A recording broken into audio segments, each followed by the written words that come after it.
And as I begin the second part of my khutbah, my dear brothers and sisters, I want to share with you another beautiful story.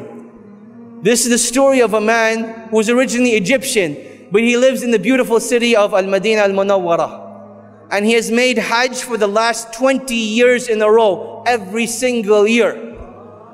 And he was doing an interview recently, and he was asked, you as a janitor, as a poor man, what do you think is the cause that Allah subhanahu wa ta'ala keeps calling you back to His house? So in this interview, the man says, this is purely from the blessings of Allah subhanahu wa ta'ala. And I'm not sure of the exact reason, but I do remember a particular incident in my very first Hajj that I saved up for the whole entire year before I came for my first Hajj. And I went on this great journey.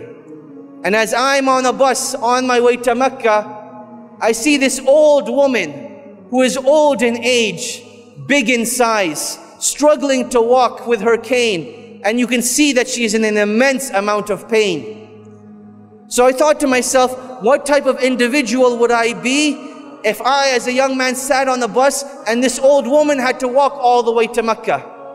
So while we were stuck in traffic, I got off the bus and I went to this woman and I said, oh my dear mother, I ask you by Allah that please take my seat and I will walk in your place instead. And this woman, she started to cry with tears, thanking Allah that Allah subhanahu wa ta'ala had sent someone that would take her on a bus rather than her having to walk.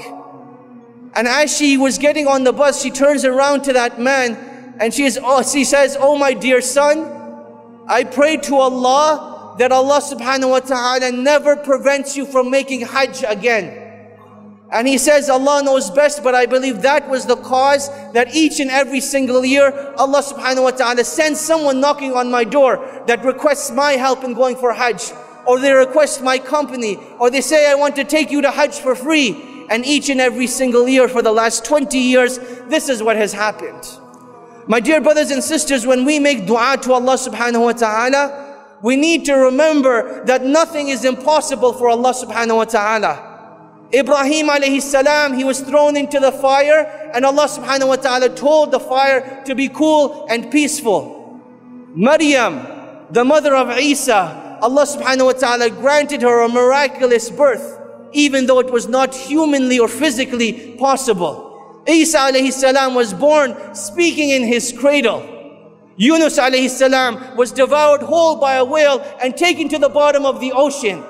And when he called out to Allah, Allah subhanahu wa ta'ala was there to protect him and grant him that which he desires. My dear brothers and sisters, that is our relationship with Allah subhanahu wa ta'ala. وَآتَاكُم مِّن كُلِّ مَا سَأَلْتُمُوهُ. That if you were to ask Allah subhanahu wa ta'ala, Allah subhanahu wa ta'ala is shy to turn our hands away empty-handed.